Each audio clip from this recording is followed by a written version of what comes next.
അസ്സലാമു അലൈക്കും വറഹ്മത്തുള്ളാഹി വബറകാതുഹു. നമ്മൾ സ്വലാത്തുൽ ഫാത്തിഹയുടെ ബർക്കത്തും നമ്മൾ അഹ്ലുൽ ബൈത്തിന്റെ സയ്യിദാവുടെ ബർക്കത്ത് കൊണ്ടും നമ്മളെ മജ്ലിസിന്റെ ബർക്കത്ത് കൊണ്ടും വലിയൊരു ഫളലാണ് അല്ലാഹു സുബ്ഹാനഹു വ തആല നമ്മളെ ഈ മജ്ലിസിനെ തന്നിട്ടുള്ളത്. നിങ്ങളെ മുന്നിൽ അറിയിക്കുക, അല്ലാഹു സുബ്ഹാനഹു വ തആല ഈ കുടുംബത്തിന് അല്ലാഹു ഖൈറും ബർക്കത്തും റാഹത്തും അല്ലാഹു നൽകട്ടെ. നിങ്ങളെ പേരെന്താണ്? ആലക്കാട്. നിങ്ങൾ എന്തിനാ തങ്ങളുടെ അടുത്ത് വന്നിരുന്നത്?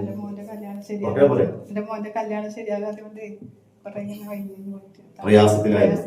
ഇപ്പൊ ഇവിടെ വന്നു.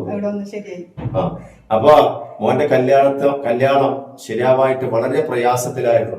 എങ്ങനെ വന്നാലും കല്യാണം മുടങ്ങുകയായിരുന്നു. അൽഹംദുലില്ലാ നമ്മളെ മജ്ലിസിലൊക്കെ എപ്പോഴും പങ്കെടുക്കുന്നുണ്ട്.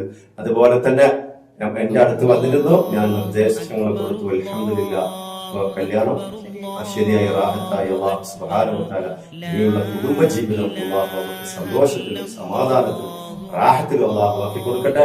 ആ കുടുംബത്തിന് അല്ലാഹു ആഫിയത്തും ആരോഗ്യം അല്ലാഹു നൽകട്ടെ. മജ്ലിസിൽ പങ്കെടുക്കുന്നവർക്കൊക്കെ ഫضിലത്തോടെ അല്ലാഹു ഭാഗ്യം നൽകട്ടെ. ഇൻഷാ അല്ലാഹ് എല്ലാവരും ഈ കുടുംബത്തിന് വേണ്ടി ദുആ ചെയ്യാം. അല്ലാഹു നമുക്ക് എല്ലാവർക്കും ഖൈർ നൽകി അല്ലാഹു അനുഗ്രഹിക്കട്ടെ. ആമീൻ യാ റബ്ബൽ ആലമീൻ. അസ്സലാമു അലൈക്കും വറഹ്മത്തുള്ളാഹി വബറകാതുഹു.